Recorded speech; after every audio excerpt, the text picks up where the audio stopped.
21대 국회가 출범하자마자 여당 의원들이 임대차 3법을 재차권했습니다. 전세와 월세의 의무 계약 기간을 지금의 2년에서 4년으로 늘리는 법안에서부터 아예 재계약 기한을 무기한으로 하자는 법안까지 발의됐습니다. 무섭게 치솟는 전월세 가격으로부터 세입자를 보호하겠다는 취지인데 벌써부터 부작용을 우려하는 목소리도 나옵니다. 자세한 얘기 조슬기 기자와 이야기 나눠보겠습니다. 조 기자, 일단 임대차 3법이 어떤 법안인가요? 네, 이 전월세 신고제와 전월세 상한제 그리고 계약갱신 청구권제를 가리키는 법안입니다.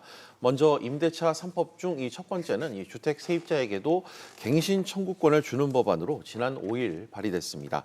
이 법안대로라면 의무 계약 기간이 현행 2년에서 4년까지 늘어납니다. 전월세 인상폭을 정해놓자는 게 두 번째 법안인데 이 임대료를 연 5% 이상 올리지 못하도록 하자는 겁니다. 세 번째는 집을 사고 팔 때처럼 이 전월세 거래 역시 바로바로 신고하도록 해야 한다는 전월세 신고제로 조만간 의원 입법으로 발의될 예정입니다.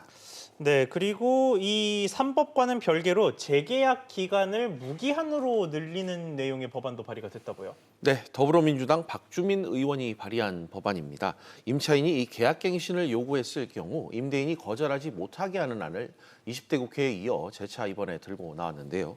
이 3달 이상 임차료 연체 등 임차인의 계약갱신 요구를 거절할 수 있는 예외 조항을 물론 두긴 했습니다.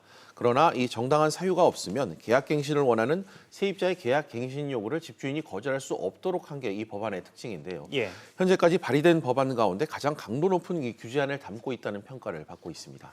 네, 이 취지는 많이들 공감하실 테지만 임대인들은 당연히 반대를 할 것 같은데요. 예상 가능한 부작용에는 어떤 게 있을까요? 일단 시장에서는 오히려 전월세 시장을 더욱 자극함으로써 임대료를 상승시킬 것이다. 이런 우려가 쏟아지고 있습니다.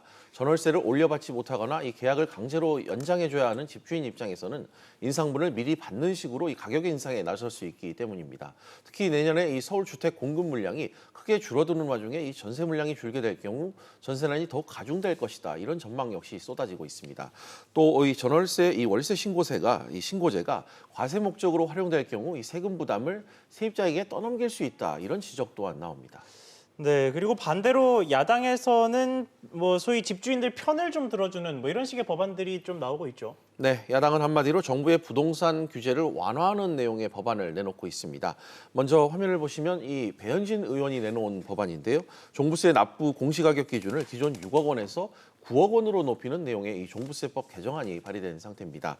또 장기 실소유자를 위해 고령자 공제율과 장기 보유자 공제율을 또 현재보다 10%포인트씩 높이는 내용도 이 법안에 담겨 있고요. 예. 태영호 의원은 한 발 더 나아가 1가구 1주택자는 아예 종부세 과세 대상에서 제외하는 내용의 개정안을 발의했습니다. 아울러 민간택지에는 분양가 상한제를 적용하지 못하도록 하는 이 주택법 개정안도 발의되는 등 여야 의원들의 부동산 입법 경쟁이 벌써부터 치열하게 펼쳐지고 있습니다. 네, 조 기자 잘 들었습니다.